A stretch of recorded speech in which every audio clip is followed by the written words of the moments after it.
Namaste. We are with Gautamji once again on this new series, Reflections on the Sai Satcharita. Gautam, thank you so much for your time. Thank you, Nick.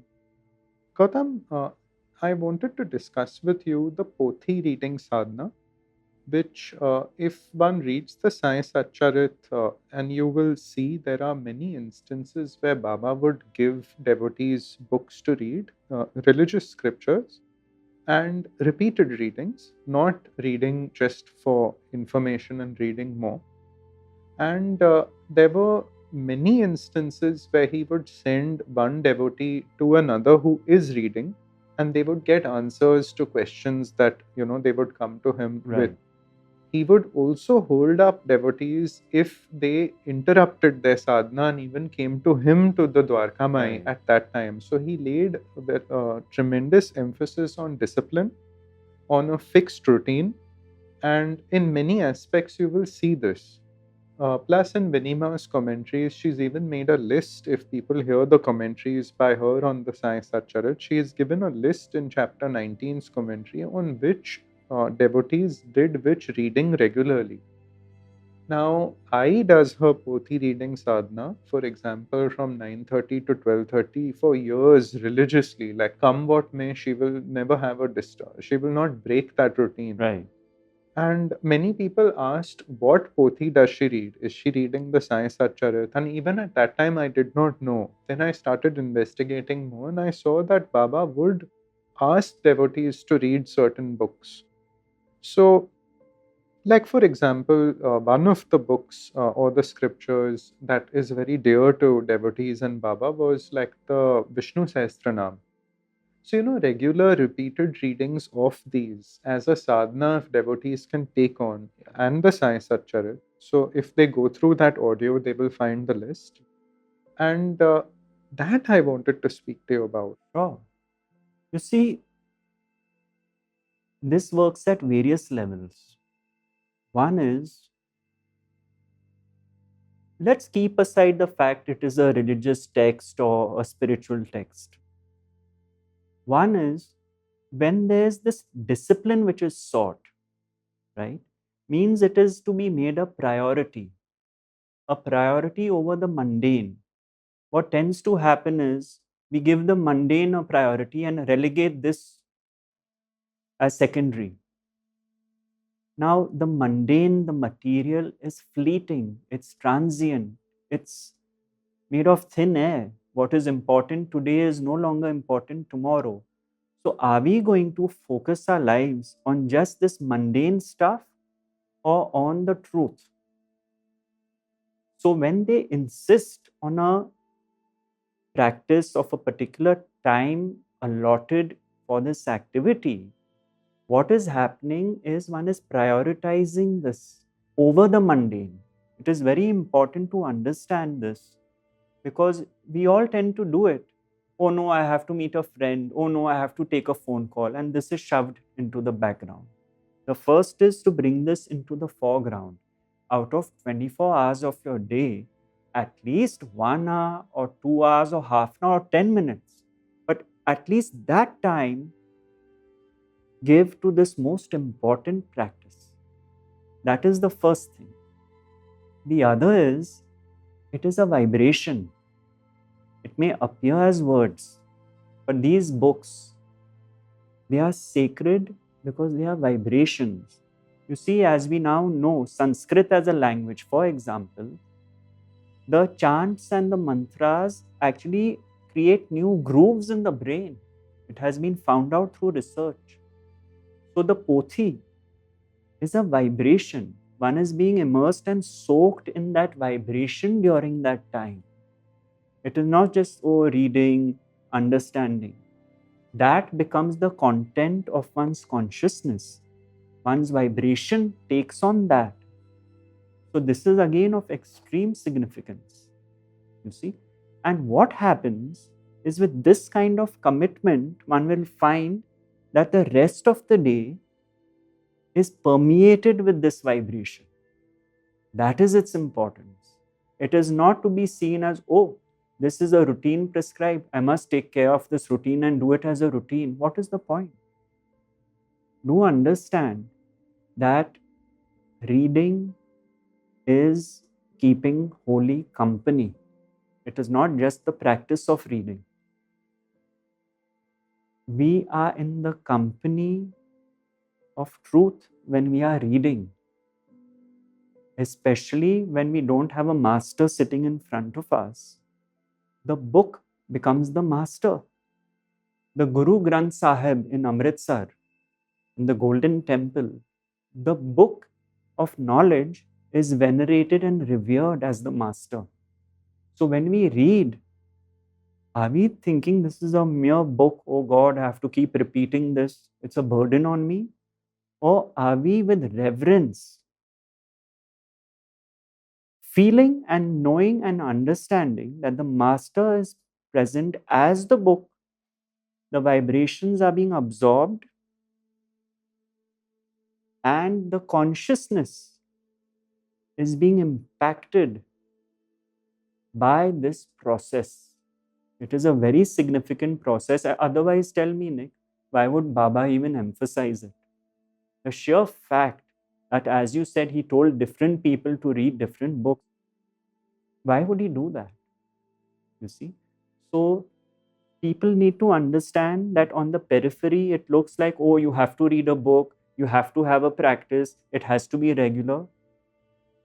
That's not the correct way of looking at it. Look at the deeper significance. Why? What does it do on various levels? And a sincere practice of Pothi reading will yield results. It is bound to. Gautam, one other aspect I feel is stories are very centric to humans. We remember process stories. So, for example, if you read stories of faith, like, say, for example, or like you read the Gita, there may be instances in your life, and in trying moments or when your mind sort of begins to waver, instantly one line will just sort of come up and totally bring you back to the center. Yes. But that happens once there is a repeated reading with reverence. So, uh, plus in today's age with so much information, so much stuff that is there on the internet, opinions, view. I mean, there's so much going on. You will not watch the same news of something even 1 hour later. You will not watch a telecast. That is its value. But a religious scripture 5,000 years ago, Right. you are reading repeatedly all your lives again and again. That is the value.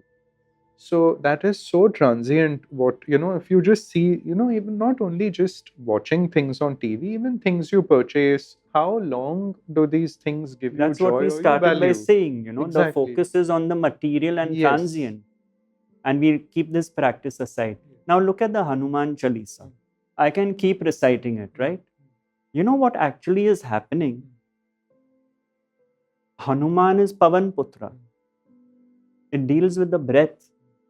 Thus, Hanuman Chalisa, just as one example, is structured such that it regulates my breathing while I chant it. Now, the average person doesn't know this. Look at the ingenuity of the Hanuman Chalisa. It is actually meant to breathe a certain way. So, look at the science behind all this. It is not just Pothi reading, which we started off by saying. It is a very valuable science. Therefore, someone like Sai Baba put so much emphasis on it. That should be enough for us, actually. Yes. The sheer fact that he has recommended this as a practice should be enough. And also, Gautam, when people see the great devotees of Baba, like Baba was also a strict master. Like, for example, Kakasaheb Dixit, one of the highest of the high, he was put into a room in the Bada. Baba told him, sit for 9 months. He was not allowed to leave, even to come to meet Baba, and he was doing his sadhana there. So now that is the emphasis. Obviously, when he was in there for 9 months, he was doing his reading, and he had like Vinima has made references to which books he would read regularly. But that also shows that in Baba's presence itself, he would say, no, do your sadhana. Like people would come to meet him in Dwarkama, he would say, go back to your reading or something. So he would hold Yes, people yes. up. But even the close devotees, I think when we watch the TV series and all these stories, like it's nice, it all sounds very good. But the kind of penance they have done, the kind of service they have had for Baba is unparalleled. It is not for no reason that they. So that aspect also, I feel like the close devotees, if people look at what were their day-to-day lives like, then there are certain cues there, I feel. Yes, and you see, that was a different time, Nick. Today, there is so much fragmentation with technology, social media, email, this, that, and all. It's a bit hard, no Yes. doubt, because those were very different times. But that is why they become all the more important. You see, and I'm reminded of, you gave this example where Kakasaheb, you said, was doing 9 hours of sadhana, 9 months he was nine in. Yes. months. It reminds me of this. Again, I don't know if it's a fable, but it is said that when the Buddha was passing away, the devotees came running to be around him and all. And he is said to have told them that rather than coming here to impress me, I would rather that you have continued with your practice. You see, emphasis on sadhana. And whatever it may be today, because these are very different times from then, whatever it may be, you feel you can only give 10 minutes, okay. But give those 10 minutes totally, not as a compromise. You feel you can give half an hour, whatever it may be. Nothing is being imposed, but give those with all your heart, all your mind, as an offering to the divine. Don't compromise by saying, oh no, my child is running, I have to take care of this simultaneously, double. Take a window which you feel you can manage, but at least start and keep that window for your relationship with the divine. Nothing else should interfere. And Gautam, something I refer, like in my own case, is called following the joy. When you practice for some time consistently, you begin to feel a certain joy, a radiance of peace and bliss inside, whether it is your meditation, jap, bhajan, reading, whatever sadhana. Now, naturally, when you begin to experience that, wouldn't you not want more of that?